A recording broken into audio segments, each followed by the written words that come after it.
बिस्मिल्लाहिर्रहमानिर्रहीम। अस्सलाम वालेकुम dear students and dear viewers.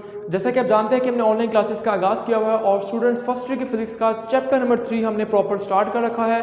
और लास्ट टॉपिक में स्टूडेंट्स आपको बताया था मैंने इलास्टिक और इन इलास्टिक कोलिजन क्या होती है, क्योंकि आज का जो हमारा टॉपिक है वो है elastic collision in one dimension.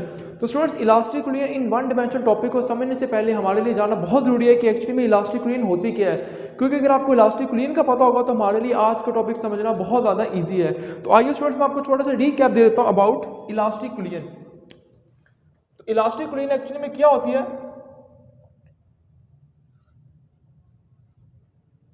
In elastic collision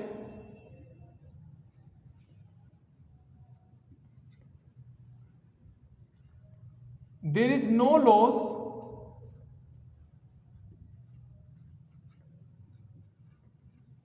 loss of kinetic energy. Students हमने लास्ट टॉपिक में डिटेल में समझा था कि एक्चुअली में इलास्टिक कोलिजन क्या होती है कि जब बॉडी के अंदर टोटल काइनेटिक एनर्जी है वो कंजर्व रहे, कांस्टेंट रहे। इसके अलावा स्टूडेंट दो पॉइंट्स जो बहुत ज़्यादा इंपॉर्टेंट है आज के लेक्चर में हम डिस्कस करेंगे, वो दोनों पॉइंट्स को आप अपने नोटबुक पे जो है नोट भी कर लें। The total energy, the total kinetic energy remains constant. And second point, the total linear momentum, the total momentum of the system also remain constant. Student जब भी दो बॉडीज के दरम्यान में इलास्टिक कोलिजन होगी तो ये दोनों पॉइंट जो है वहां पर सेटिस्फाई होंगे। बॉडी की जो टोटल काइनेटिक एनर्जी ये भी कंजर्व रहेगी, यानी कांस्टेंट रहेगी, बिल्कुल भी चेंज नहीं होगी। और सेकंड पॉइंट, बॉडी का जो टोटल मोमेंटम है ये भी चेंज नहीं होगा। अब स्टूडेंट्स हम टॉपिक पे आते हैं, क्योंकि हमारा आज का टॉपिक जो है वो है elastic collision in one dimension. अब स्टूडेंट्स जब भी हमने दो बॉडीज के दरम्यान में कोलिजन करवानी है तो हमारे लिए स्टूडेंट्स दो इस तरह की बॉडीज होनी चाहिए, दो इस तरह के ऑब्जेक्ट होने चाहिए जिनको हमने कोलाइड करवाना है कि हमारे पास जो कोलिजन बने वो इलास्टिक कोलिजन बने। अगर इलास्टिक कोलिजन बनानी है उसके लिए स्टूडेंट्स कंडीशन क्या है, मैंने यहाँ पर डायग्राम ऑलरेडी ड्रा करके रखी हुई है। मेरे पास इमेजिन करता हूँ कि दो बॉडीज हैं, एक का मैस स्टूडेंट्स m1 है और दूसरे का मैस m2 है। इन दोनों के जब सेम डायरेक्शन में मैंने इन दोनों को हिट किया ताकि दोनों की जो है वन डायरेक्शन में, वन डायमेंशन के अंदर मोशन को स्टडी कर सकें। इसकी वेलोसिटी जो है v1 है और इस डायरेक्शन में है, और इसकी डायरेक्शन में स्टूडेंट्स इसी तरफ है क्योंकि हमने इसको सेम डायरेक्शन में स्टडी करना है। इसकी वेलोसिटी जो है वो v2 है। क्योंकि बिफोर कोलिजन है तो मैंने नीचे लिख लिया कि ये बिफोर कोलिजन बात कर रहा हूँ। स्टूडेंट्स आपस में जब ये दोनों कोलाइड करेंगी, और यहाँ पर स्टूडेंट्स एक पॉइंट बहुत इंपॉर्टेंट है कि दो बॉडीज जिनको आपने कोलाइड करवाना है इनके लिए स्टूडेंट्स एक कंडीशन है कि हमारे पास जो फर्स्ट वाली फ्रिक्वेंसी है, फर्स्ट वाली बॉडी है, इसकी वेलोसिटी जो है वो ज़्यादा होनी चाहिए। यानी ये रिलेशन जो है यहाँ पर हमेशा सूटेबल होता है कि v1 की वेलोसिटी जो है स्टूडेंट्स v2 से ज़्यादा हो। मिसाल के तौर पर स्टूडेंट्स दो बॉडीज हैं, दो गाड़ियाँ जा रही हैं, एक गाड़ी आगे है, एक गाड़ी पीछे है। अगर पीछे वाले की वेलोसिटी ज़्यादा होगी तभी इसको हिट कर पाएगी, अगर आगे वाले की वेलोसिटी ज़्यादा होगी तो ये पीछे वाली इसके साथ कोलिजन ही नहीं कर पाएगी। इसका मतलब ये है कि मेरे पास जो v1 की वेलोसिटी है, पीछे वाली गाड़ी की वेलोसिटी है, ये ज़्यादा होगी तभी इनके दरम्यान में जो है कोलिजन होगी। अब स्टूडेंट्स टकराने के बाद क्या होगा, इनकी वेलोसिटी जो है चेंज हो जाएगी, और मैं यहाँ पर इनकी वेलोसिटी को जो है वो नाम दे रहा हूँ v1 प्राइम का। v1 प्राइम क्या है? Velocity of mass 1 after collision. और इस वाली की velocity v2 prime. v2 prime क्या है? The velocity of mass m2 after collision. Students यहाँ पर कुछ कंडीशन मैंने लिख रखी है और बहुत इंपॉर्टेंट कंडीशंस है कि दो बॉडीज हमारे पास इस तरह की होनी चाहिए जिनके दरम्यान में कोलिजन हो, और वो कोलिजन स्टूडेंट्स हमें वन डायमेंशन में मिले, और सेकंड हमारे पास जो कोलिजन वो परफेक्टली इलास्टिक होनी चाहिए। इसके लिए कुछ कंडीशंस है जो मैंने ऑलरेडी लिख के रखी हुई है। सबसे पहली कंडीशन बहुत इंपॉर्टेंट है कि दोनों बॉडीज जो है स्टूडेंट्स एक तो स्मूथ होनी चाहिए, नंबर 2 वो हार्ड होनी चाहिए, एंड नंबर 3 वो नॉन रोटेटिंग बॉल्स होनी चाहिए। मिसाल के तौर पर स्टूडेंट्स मेरे पास अगर दो बॉल्स इस तरह की है जो स्मूथ नहीं है, स्मूथ का मतलब है कि स्टूडेंट्स इनकी जो शेप है बिल्कुल एक जैसी है। अगर मेरे पास दो इस तरह की बॉडीज है जो बिल्कुल सर्कल की फॉर्म में है तो स्टूडेंट इससे बोलूंगा कि ये मेरे पास जो है स्मूथ बॉडीज है। क्योंकि अगर मेरे पास दो इस तरह की बॉडी हो जो जस्ट लाइक एलिप्स की फॉर्म में है, एग की फॉर्म में है, तो स्टूडेंट्स जब ये टकराएंगे तो इनकी जो मोशन होगी वन डायमेंशन में नहीं हो पाएगी। इसलिए हमारे लिए बहुत इंपॉर्टेंट पॉइंट है, बहुत इंपॉर्टेंट कंडीशन है कि दोनों बॉडीज जो है वो एक तो स्मूथ हो, नंबर 2 स्टूडेंट ये हार्ड भी हो। अगर ये हार्ड नहीं होगी तो क्या होगा, जब ये दोनों बॉडीज आपस में कोलाइड करेंगी, पीछे वाली बॉडी इसके साथ जब कोलाइड करेगी तो स्टूडेंट्स क्या होगा, अगर ये सॉफ्ट बॉल होंगी तो इनकी जो कुलियन है वो आपकी इलास्टिक नहीं रह पाएगी। क्यों इलास्टिक नहीं रह पाएगी? क्योंकि इनकी शेप चेंज हो जाएगी। जैसे फॉर एग्जाम्पल बलून है, अगर बलून टकराएगा तो स्टूडेंट्स इनकी शेप के अंदर जो है वो डिस्टोर्शन आ जाएगी, डिफॉर्मेशन हो जाएगी, जिसकी वजह से बॉडी की जो टोटल एनर्जी है वो कंजर्व नहीं होगी बल्कि कम हो जाएगी। एंड थर्ड पॉइंट यहाँ लिखा है मैंने, नॉन रोटेटिंग बॉल्स। अब नॉन रोटेटिंग बॉल्स क्या होती है स्टूडेंट्स? फॉर एग्जाम्पल मेरे पास दो बॉल्स हैं,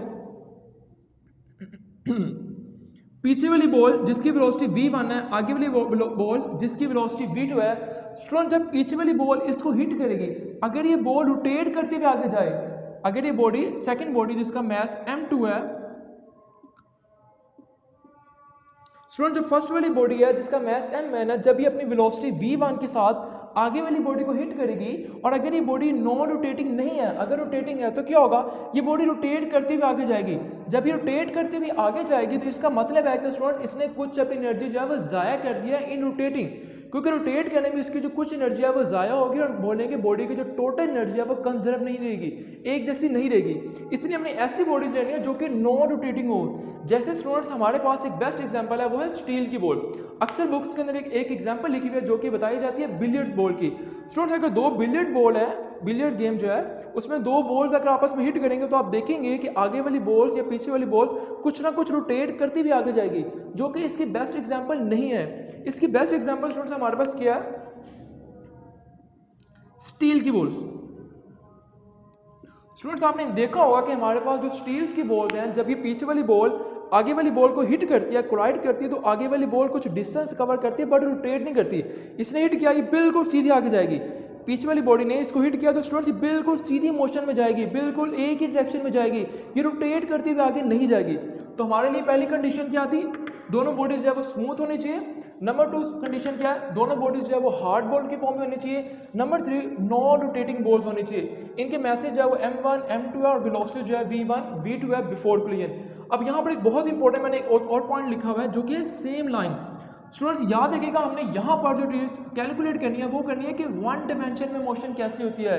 मतलब ये कि अगर दोनों बॉडीज मेरे पास मोशन में है तो दोनों बॉडी की जो लाइंस है वो सेम होनी चाहिए। अगर दोनों बॉडी एक्स एक्सिस पे लाई कर रही है तो दोनों बॉडीज की जो लाइन है वो सेम होनी चाहिए। ऐसे नहीं कि एक बॉडी वाई एक्सिस पर है दूसरी बॉडी एक्स एक्सिस पर है।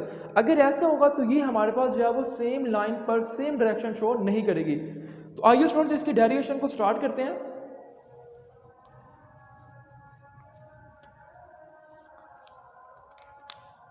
By using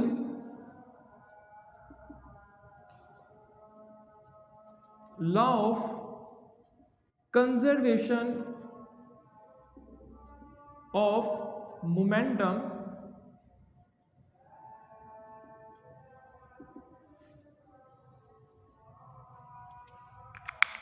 law of conservation of momentum के मुताबिक हम जानते हैं टोटल मोमेंटम बिफोर कोलिजन ये बराबर होता है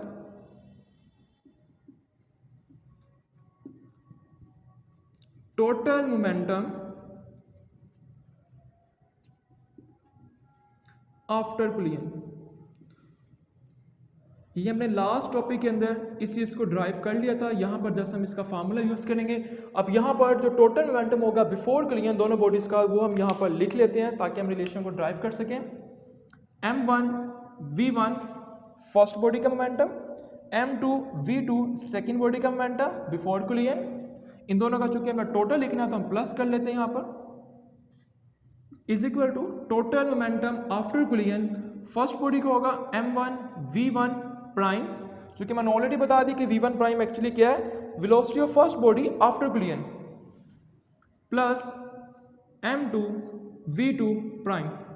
इसके बाद स्टूडेंट्स हम ये कर सकते हैं कि जो m1 वाली बॉडीज हैं इनको एक तरफ कर लें ताकि m वाली बॉडी का निकाल सकें। उसके लिए क्या होगा, मैं जो मेरे पास राइट साइड वाली बॉडीज पड़ी ये वाली इक्वेशन इसको पहले ले आऊंगा और इस वाली बॉडी को इस वाली वैल्यू को आगे ले जाऊंगा। सो जब ये यहां पर आएगी तो माइनस हो जाएगी, m1 v1 prime is equal to m2 v2 prime minus ये बॉडी वहां जाएगी तो माइनस में होगी m2 v2। फर्दर हम ये कर सकते हैं स्टूडेंट्स, आप देखें तो लेफ्ट साइड में मेरे पास m1 की वैल्यू कॉमन आ रही है और राइट साइड पे जब m2 की वैल्यू कॉमन आ रही है, सो मैं इसको इस तरह भी लिख सकता हूँ m1 v1 minus v1 prime is equal to, यहां से लूंगा m2 की वैल्यू को कॉमन, अंदर बचेगा v2 प्राइम माइनस v2। इसको स्टूडेंट्स हम नाम देते हैं इक्वेशन नंबर 1 का। अब हम यूज करेंगे law of conservation of energy, क्योंकि हमने ऑलरेडी 2 पॉइंट्स ऑलरेडी लिख के रख लिए हैं कि law of conservation of momentum भी ये बॉडी होल्ड करती है, इस लॉ को भी फोकस करती है, एंड सेकंड टोटल जो काइनेटिक एनर्जी है क्या वो भी सिस्टम की कंजर्व रहती है, इसके लिए हम उसी क्वेश्चन को भी यहाँ पर यूज करते हैं। Total by using law of conservation of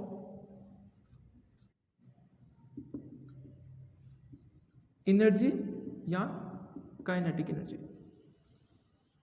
तो स्टूडेंट सिंपल इसमें करना है कि हमने इस इक्वेशन को स्टूडेंट्स आपने काइनेटिक एनर्जी बनाना, तो आप सिंपली जो है यहाँ पर इस फर्स्ट वाली इक्वेशन को इस तरह से लिखना चाहें तो आप इसको इस तरह से लिख लेंगे in terms of kinetic energy, half m1 v1 का स्क्वायर यहाँ पर आ जाएगा प्लस हाफ m2 v2 का स्क्वायर। हमने चूंकि हर एक कंपोनेंट को एनर्जी बनाना है और काइनेटिक एनर्जी बनाना है, उसका फार्मूला मालूम है हमें हाफ mv स्क्वायर होता है, तो आप इसी इक्वेशन को सामने देखते हुए बना सकते हैं, हाफ m1 v1 प्राइम का स्क्वायर आ जाएगा, स्टूडेंट ये प्राइम लिखा हुआ है, plus half m2 v2 prime का स्क्वायर। फर्दर स्टूडेंट्स हम ये करेंगे, यहाँ पर लेफ्ट साइड से आप देखें तो आपको हाफ 1/2 जो है कॉमन आ जाएगा, यहाँ से भी 1/2 कॉमन आ जाएगा, इस साइड का 1/2 और राइट साइड का 1/2 एक दूसरे के साथ कैंसिल अप होगा, तो रिमेनिंग रिलेशन मेरे पास बचेगा जो मैं यहाँ लिख रहा हूँ, m1 v1 का स्क्वायर प्लस m2 v2 का square is equal to m1 v1 prime का स्क्वायर, क्योंकि हाफ जो है मैंने यहाँ से कॉमन लिया, हाफ यहाँ से कॉमन लिया, वो दोनों एक दूसरे के साथ जब कैंसिल अप होंगे तो रिमेनिंग रिलेशन मैं यहाँ पर लिख रहा हूँ।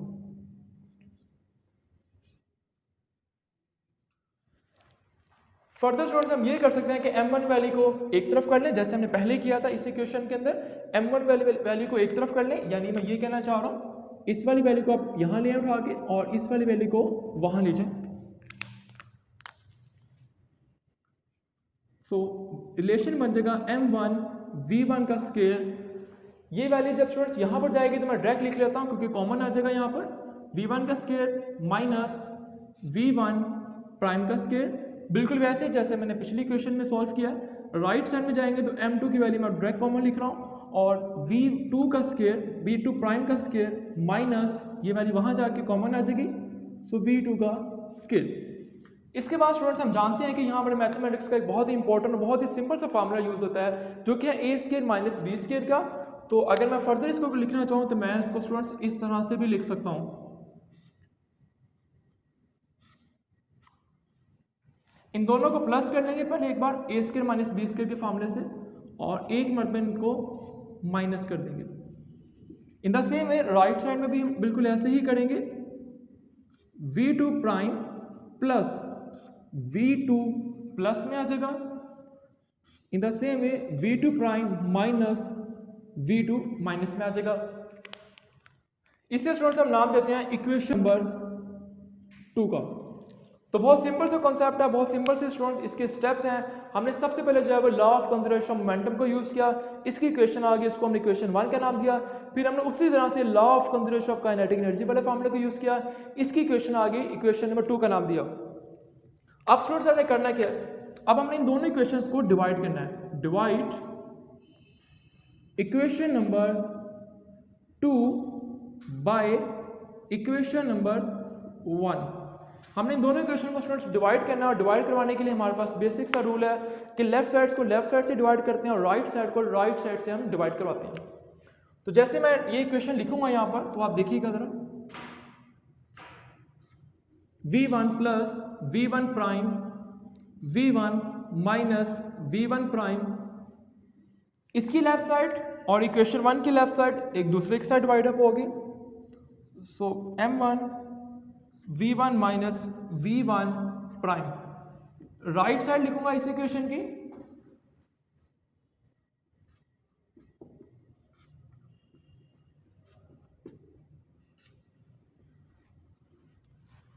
इक्वेशन 1 की जो राइट साइड है m2 v2 prime minus v2। तो स्टूडेंट्स मैंने इन दोनों इक्वेशन को जब डिवाइड किया, और डिवाइड करवाने का मेरा बेसिक सा रूल है कि आप इक्वेशंस की जो लेफ्ट साइड है, लेफ्ट साइड से डिवाइड करवा देंगे दोनों इक्वेशन की, जो राइट साइड है इसको इक्वेशन 1 की राइट साइड से डिवाइड करवा दिया। इसके बाद सिंपल से हमारे पास जब कैलकुलेशंस होंगी, कटिंग्स होगी कुछ, देखिए m1 इस वाले से कट हो जाएगा, माइनस वाला इससे कैंसिल अप हो जाएगा, m2 इससे कैंसिल अप हो जाएगा, और माइनस वाली इक्वेशन इससे कैंसिल अप होगी। सो पीछे जो रिजल्ट बचेगा मैं वो लिख लेता हूँ, वो बचेगा v1 plus v1 prime is equal to v2 prime plus v2। इसके बाद स्टूडेंट्स मैं ये कर सकता हूँ, यहाँ पर इन दोनों इक्वेशन को लिख लेता हूँ एक तरफ, मतलब वो इक्वेशन जो मेरे पास प्राइम के बगैर वाली है, यानी बिफोर कोलिजन वाली, इसको एक तरफ लिख लेता हूँ, और जो प्राइम वाली है इसको मैं ले जाता हूँ एक तरफ। तो मेरे पास कुछ इस तरह की इक्वेशन बन जाएगी, v1 minus v2 is equal to v2 prime minus, ये वहां जाके माइनस होगी v1 प्राइम। अब स्टूडेंट्स मुझे नजर आ रहा है कि यहाँ पर v1 पहले आ रहा है और यहाँ पर जो है v2 पहले आ रहा है। तो अगर मैं इन दोनों को रेंज करना चाहूँ तो मुझे मालूम है कि जब मैं इसको रेंज करूँगा तो कुछ इस तरह की सिचुएशन बन जाएगी, लेफ्ट साइड वैसे की वैसे आ जाएगी। यहाँ पर मैं चाहता हूँ कि मेरे पास v1 पहले लिखा हुआ है, v2 बाद में लिखा हुआ है। मैं चाहता हूँ कि यहाँ पर मेरे पास जो है v1 पहले आ जाए और v2 बाद में आ जाए। इसके लिए मुझे जो है माइनस कॉमन लेना पड़ेगा, क्योंकि इसके साथ माइनस का साइन है। सो यहाँ आ जाएगा v1 prime minus v2 prime, क्योंकि मैंने माइनस कॉमन लिया तो मैंने इनके साथ जो है वो साइन भी चेंज कर दिए। स्टूडेंट्स ये वो इक्वेशन है जो बहुत ज़्यादा इंपॉर्टेंट है, और एक्चुअली में यही वो इक्वेशन है जो इस पूरे टॉपिक का कंक्लूजन भी है। तो स्टूडेंट्स ये इक्वेशन हमें एक्चुअली बता के लिए है, इस पॉइंट को स्टूडेंट्स आपने बहुत ध्यान से समझना है कि ये इक्वेशन जो है इस पूरे टॉपिक का जो है वो कंक्लूजन है। ये इक्वेशन आपको क्या बता रही है स्टूडेंट्स, मैं इमेजिन करता हूँ यहाँ पर, पहले मैं आपको स्टूडेंट्स एक बहुत छोटा सा कॉन्सेप्ट है जो मैं कंक्लूजन के अंदर लिखना चाहता हूँ, और इसी कॉन्सेप्ट को मैं कंक्लूजन में लिखने से पहले आपको बताऊंगा। स्टूडेंट्स यहां पर कॉन्सेप्ट आता है रिलेटिव वेलोसिटी का।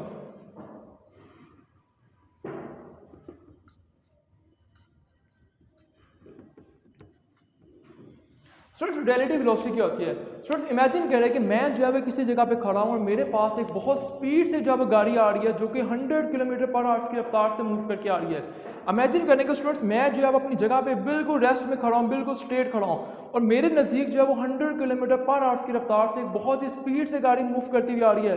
तो स्टूडेंट जब वो मेरे पास आकर टकराएगी तो मुझे बहुत हैवी किस्म का इम्पैक्ट जनरेट करेगी। मैं ही बोलूँगा मुझे जो इम्पैक्ट लगा है वो 100 का लगा है, क्योंकि गाड़ी की आ रही है रफ्तार वो 100 किलोमीटर पर आवर्स की रफ्तार से आ रही है। और इसी तरह से स्टूडेंट्स अगर एक दूसरी गाड़ी है जो कि लेट से 90 किलोमीटर पर आवर्स की रफ्तार से मूव कर रही है, और पीछे से एक दूसरी गाड़ी आ रही है जो कि 100 किलोमीटर पर आवर्स की रफ्तार से मूव करती हुई आ रही है, तो स्टूडेंट जब ये पीछे वाली गाड़ी इसको टक्कर मारेगी, इसको हिट करेगी, इसको कोलाइड करेगी, एक्सीडेंट देगी, तो क्या इसका इम्पैक्ट 100 वाला ही होगा? बिल्कुल भी स्टूडेंट्स 100 वाला इसका इम्पैक्ट नहीं होगा। इसका इम्पैक्ट 100 वाला क्यों नहीं होगा? क्योंकि जो पहले वाली गाड़ी है ऑलरेडी 90 की रफ्तार से मूव कर रही है, और जो पीछे वाली गाड़ी है स्टूडेंट्स ये 100 की रफ्तार से आ रही है। इनका इम्पैक्ट जो है वो 100 वाला कभी भी नहीं होगा, क्योंकि ये तो ऑलरेडी 90 पर मूव कर रही है। लेकिन मेरी कंडीशन में क्या था स्टूडेंट्स? मेरी कंडीशन में ये था कि मैं रेस्ट में खड़ा हुआ था।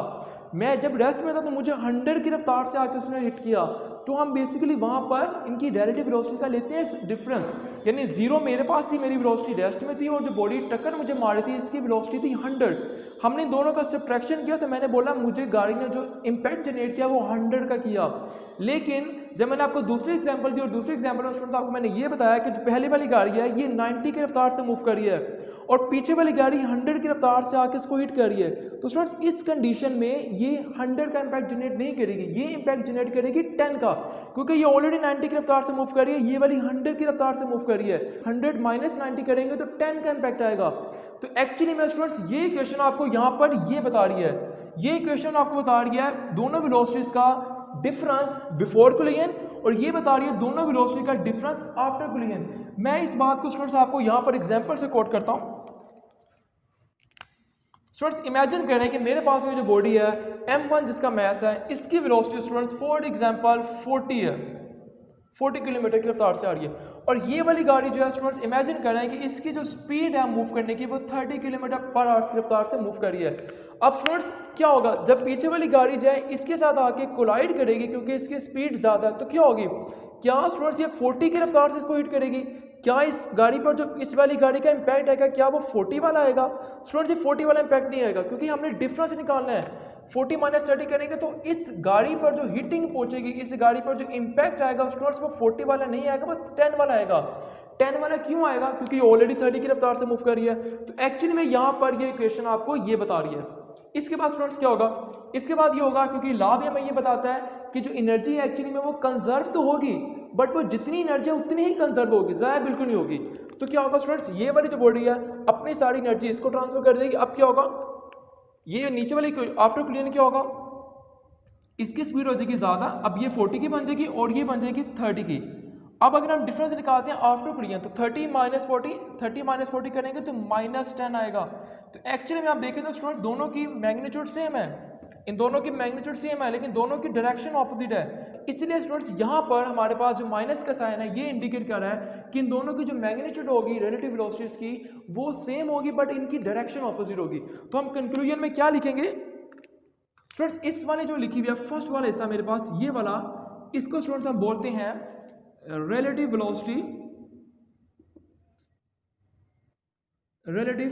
Velocity of approach.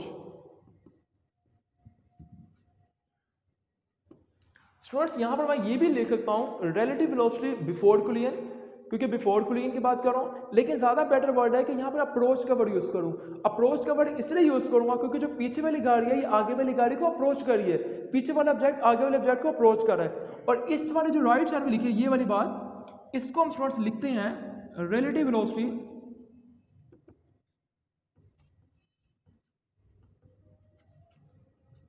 Of separation, क्योंकि टकराने के बाद दोनों बॉडीज एक दूसरे के साथ अप्रोच नहीं करेंगे, बल्कि दोनों एक दूसरे के साथ हिट करने के बाद सेपरेट हो जाएंगे, अवे जाएंगे। सो ये पॉइंट है स्टूडेंट्स यहाँ पर जो आपको बताना था। तो कंक्लूजन में मैं इसको किस तरह से लिख सकता हूँ मैं यहाँ पर लिख के दिखा देता हूँ आपको। हम लिखेंगे कंक्लूजन के अंदर, रिजल्ट के अंदर कि in elastic कुलियन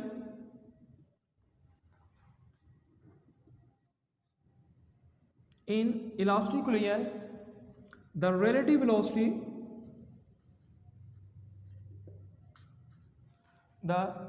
velocity of approach is equal to relative velocity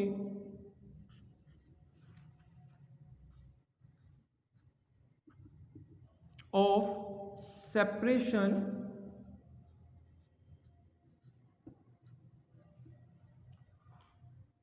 but in reverse direction, but in opposite या reverse direction। तो स्टूडेंट्स ये था हमारा आज का कंक्लूजन जो आपको मैंने बता दिया। और पेपर पॉइंट ऑफ व्यू से एक और इंपॉर्टेंट एमसीक्यूज पे आपको बताता चला जाऊं। इसके अलावा स्टूडेंट्स बोर्ड वाला कभी कभार जब आपको ये लॉन्ग क्वेश्चन कुछ इस तरह से भी पूछता है कि आप प्रूव करें कि रिलेटिव वेलोसिटी जो है वो relative velocity of approach is equal to relative velocity of separation के बराबर है, इस चीज़ को आप प्रूव करें। तो इनडायरेक्टली स्टूडेंट्स आपसे वो यही चीज़ पूछ रहा होगा। आपने इस पूरे टॉपिक को इसी तरह से स्टार्ट करना है, जो टॉपिक मैंने लिखा है इसको इसी तरह से स्टूडेंट्स आपने यहाँ तक अटेम्प्ट करना है, तो आपके लॉन्ग में जो है ये पूरे मार्क्स भी आ जाएंगे। एक आखिरी कॉन्सेप्ट स्टूडेंट जो रिलेटिव वेलोसिटी क्या है, मैं एक छोटी सी एग्जांपल देकर इस टॉपिक को वाइंड अप करता हूँ। स्टूडेंट्स रिलेटिव वेलोसिटी का कॉन्सेप्ट मैं थोड़ा सा और ब्रीफली बता दूँ आपको। स्टूडेंट्स फॉर एग्जांपल मैं इस वक्त यहाँ पर खड़ा हूँ और आपके लिहाज से स्टूडेंट्स मैं बिल्कुल इस वक्त रेस्ट की हालत में खड़ा हूँ, बिल्कुल भी मोशन में नहीं हूँ, बिल्कुल भी मूव नहीं कर रहा हूँ। लेकिन स्टूडेंट्स जो दूसरे प्लेनेट के अंदर लोग जो मौजूद हैं, जैसे मिसाल के तौर पर दूसरे प्लेनेट्स के अंदर एलियन वगैरह होंगे, स्टूडेंट वो जब मुझे देखेंगे तो मैं उनके लिहाज से मोशन में हूँगा, तो एक्चुअली में यहाँ पर मैं आपके लिहाज से तो मोशन में नहीं हूँ, आपके लिहाज से मैं रेस्ट में हूँ, क्योंकि मैं अपनी जगह पोजीशन चेंज नहीं कर रहा हूँ। लेकिन एलियंस के लिहाज से, दूसरे प्लैनेट में बैठे हुए लोगों के लिहाज से मैं मोशन में हूँ, क्योंकि वो मुझे क्या देख रहे हैं, वो मुझे देख रहे हैं क्योंकि अर्थ जो है वो कंटिन्यूसली मूव कर रही है। जब जमीन कंटिन्यूसली मूव कर रही है तो मैं भी चूंकि जमीन के अंदर ही मौजूद हूँ, तो एलियंस के लिहाज से स्टूडेंट्स मैं मोशन में हूँ। तो एक्चुअली में रिलेटिव वेलोसिटी का कॉन्सेप्ट यहाँ पर ये बताता है कि अगर आपने ये चेक करना हो कोई बॉडी वेलोसिटी में या हरकत मोशन कर रही है या नहीं कर रही, मोशन में है या नहीं है, तो स्टूडेंट्स हमेशा हम जो ऑब्जर्वर के लिहाज से देखते हैं। ये था हमारा आज का टॉपिक, जिसमें स्टूडेंट्स आपको मैंने इलास्टिक इन वन डायमेंशन के बारे में डिटेल से समझाया। आप इस टॉपिक को ध्यान से समझिएगा, अच्छे तरीके से समझिएगा। अपने नेक्स्ट टॉपिक में बहुत जल्द मुलाकात होती है, तब तक के लिए अल्लाह हाफिज़।